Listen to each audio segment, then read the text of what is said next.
Many people think that there's only one right life path for them, but this belief is generally what keeps people stuck in life, especially in midlife. So today I want to walk you through a really effective exercise to help you create and design a new life moving forward. I'm Heather Modet. I'm a physician and a coach, and I help women in midlife create more clarity, confidence, and energy in their lives so they can build a better second half. Two Stanford professors, Dave Evans and Bill Burnett, built a course called Designing Your Life. And it was so popular with the undergraduates at Stanford that it even spurred two books and an entire movement. The course was unique because it used something called design thinking, which is generally used to create products, and applied it to life design. So instead of thinking that there's only one career path for you, it opens up your mind to other opportunities and other possibilities in your life.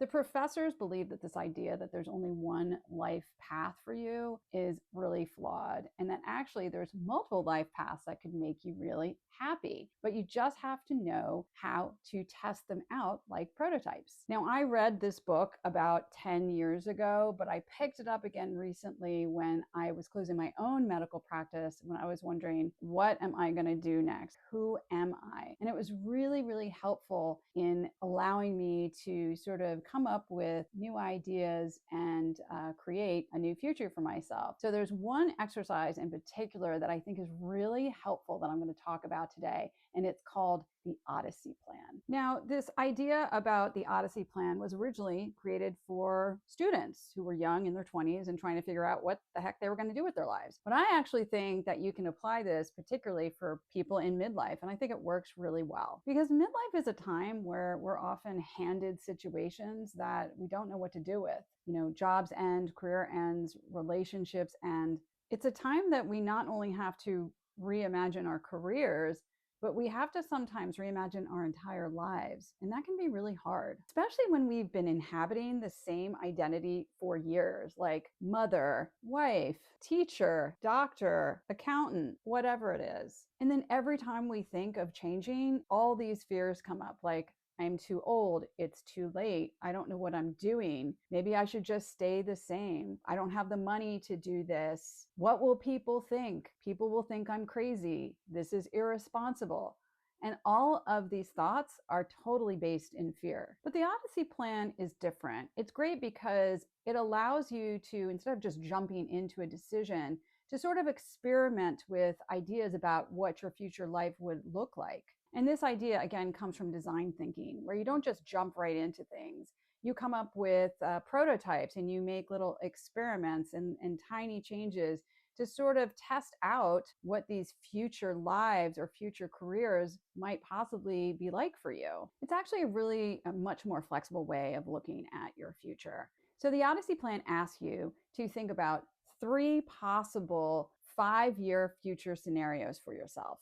Now, of course, the Designing Your Life course and the Odyssey Plan was sort of meant in the beginning to be focused on young, 19 and 20-year-olds who were just starting out in life and really don't have a lot of, years behind them. But I find that tweaking the Odyssey Plan to be a midlife Odyssey Plan is really interesting because I feel it can really help you sort of make decisions at a time in your life when maybe you're burdened by a lot of identity issues or you're maybe scared of moving forward. And I think this really helps you to get more clarity. Does your outer life still match your inner life? Is how I'm living my life really aligned with my true values? Is this where I want to be in the next 5, 10, 20 years? What would I think if nothing changed? So there are 3 Odyssey paths. And so the original exercise asks you to imagine these 3 different paths and sort of for each path, write down, where are you living? What are you doing? What does your day-to-day life look like or feel like? How much money are you making? Are you married, in a relationship? Do you have kids? What is your lifestyle like? All of those sort of things. And you sort of really imagine it in granular detail. So path 1 is what I call the refined life. This is not about blowing up your life. This is generally like you're pretty happy with what you're doing, your career, where you're living, how your relationship is going, but there's some things that you feel like you just want to adjust, some things you're just curious about. Here's an example. Let's say you're a nurse and you love your job, but you feel like maybe you want some more time for hobbies or more time to travel. And so maybe you want to cut back on your work hours. Or maybe you're a lawyer and you love what you do, but again, you want to pull back on your work a little bit, or maybe you want to work on some different projects in your firm. You want to allow a little bit more time to experiment with some things at home. Maybe you want to spend time with your grandkids or whatever it is. You're basically looking at your life in generally that you do like it, but you just want to make these little refinements and little tweaks.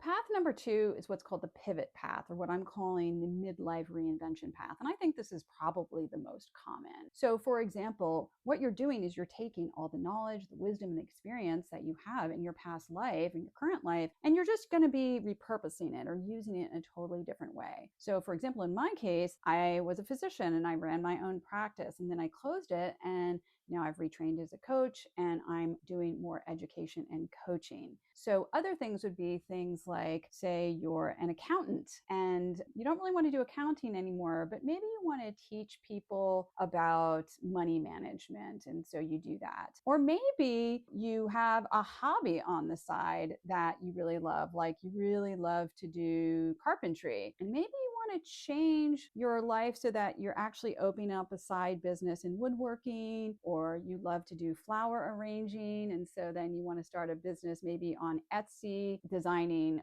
floral arrangements or teaching people how to create floral arrangements. So it's basically taking education or experience from different parts of your life, not just your job, but even hobbies or things that you've been doing on the side, and then pivoting that to be a full-time career. Now, path number 3 is the wild soul life, as I like to call it.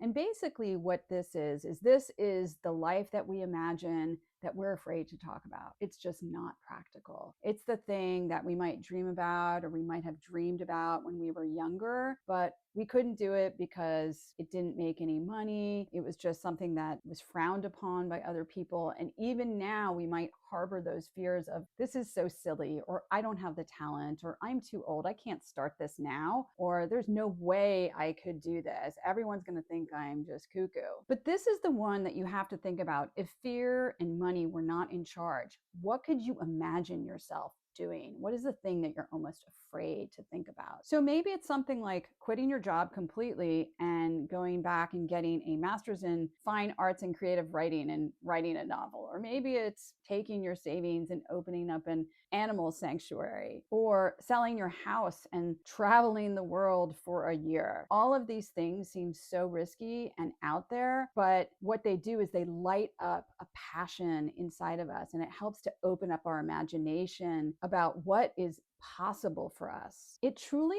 removes barriers because it removes our inner critic. But the amazing thing about this wild soul life is when you start to really think about it and imagine it, there's synchronicity there. All of a sudden, you start seeing advertisements for there's land for sale that you could start your animal sanctuary, or you start seeing ads for going back to art class. So it really just opens up your mind. So you don't want to think about it like, this is going to be the thing that I'm going to do. This is the thing that I'm going to jump into. It really just allows you to have these possibilities of these 3 different paths in your future life. So you literally write out these 3 different paths for yourself in all the great details. So you want to really imagine, what does your life look like when you're doing these lives? Where do you live? What do you do? How much money are you making, if any? How do you feel in your soul? Who are you with? What are you seeing? What are you smelling? Like, you just imagine your whole life. And you can think about things like, which one gives me energy? Which one,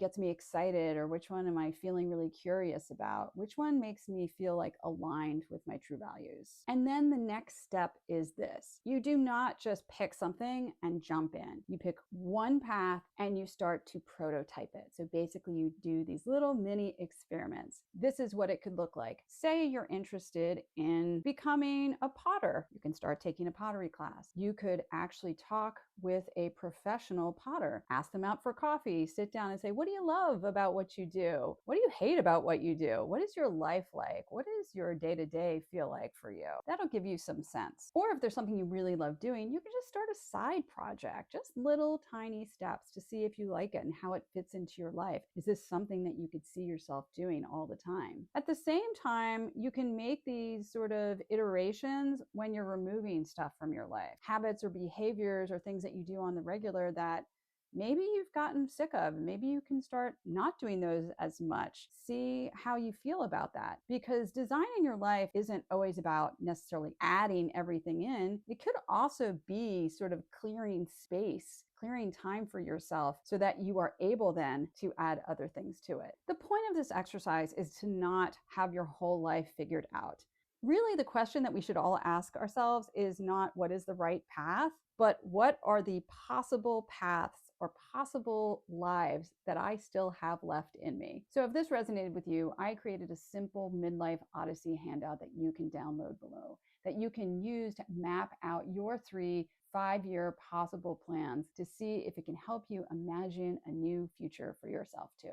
And if you like this video, make sure to watch this one. This will tell you how you can use your past regrets to actually improve your future.